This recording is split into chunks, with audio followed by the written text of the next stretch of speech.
कैसे हो? आयो आशा करते हैं आप लोग अच्छे होंगे, मस्त होंगे, स्वस्थ होंगे। तो फिर से एक बार आपको स्वागत है आपका अपना चैनल केवीएस कोचिंग सेंटर में। और बहुत बहुत बधाई हो। और आप लोग का एग्जाम बहुत नजदीक आ चुके हैं, तो डरने की कोई बात नहीं है। जो भी होगा बेस्ट होगा, तंदुरुस्त होगा। अभी हम पढ़ने वाले हैं एसएसटी का महत्वपूर्ण 20 प्रश्न। तो आप लोग अंत तक बने रहना, ताकि आप लोग को वेरी वेरी गुड और क्वेश्चन मिल सके एग्जाम में। ठीक है, चलते स्टार्ट करते हैं आज की पहली क्वेश्चन के साथ। और पहली क्वेश्चन के साथ हम बढ़ेंगे। और पहली क्वेश्चन बहुत इजी से क्वेश्चन है। भारत का राष्ट्रीय पक्षी नाम बताना आपको। भारत का राष्ट्रीय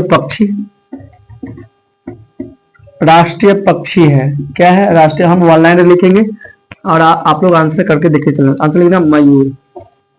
मयूर को ही बोलते हैं मोर। ठीक है, चलो क्वेश्चन नंबर 2 है।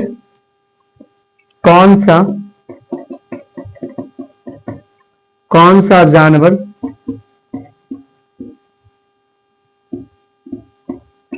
केवल भारत में ही पाया जाता है? आंसर कमेंट करना आप लोग। डॉल्फिन। ठीक है, प्रश्न संख्या 3।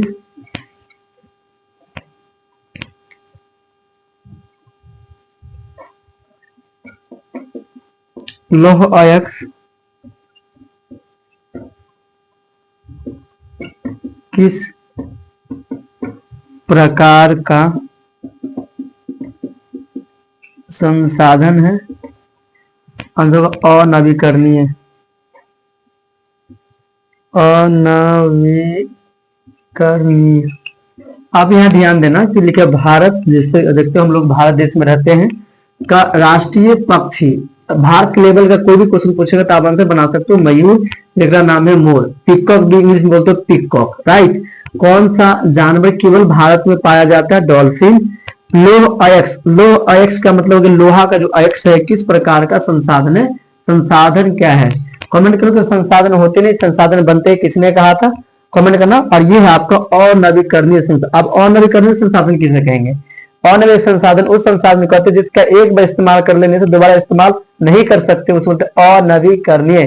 अ का मतलब होता है नहीं, नवीकरणीय जिसका बार बार इस्तेमाल करते हैं उसको बोलते हैं नवीकरणीय संसाधन। और जिसका एक बार इस्तेमाल करने के बाद दोबारा इस्तेमाल नहीं कर पाते उसको अनवीकरणीय संसाधन कहते हैं। उम्मीद करते हैं कि आप लोग मेरी बातें समझ रहे होंगे।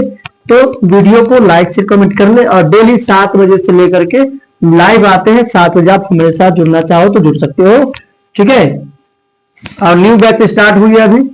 ऑफलाइन सेंटर केवीएस 1 गुड्डी का मधुबनी एंड बड़ा बाजार मधुबनी। तो आप ज्वाइन करना चाहो तो ज्वाइन कर सकते हो। क्वेश्चन नंबर 4 है, ध्यान देना। तट रेखा से कितने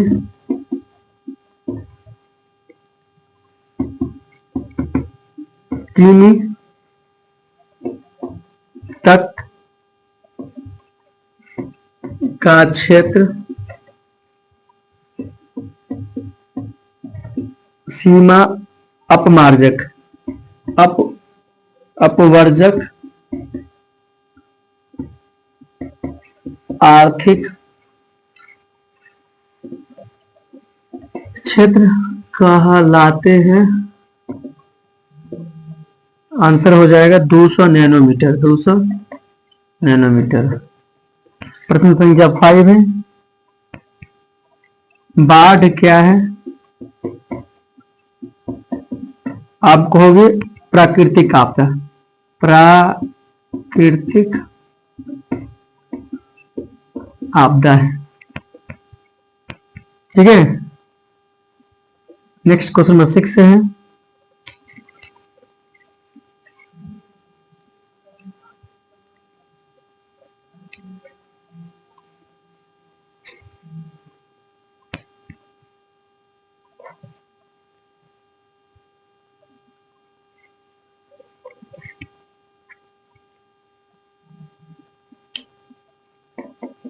आग से जलने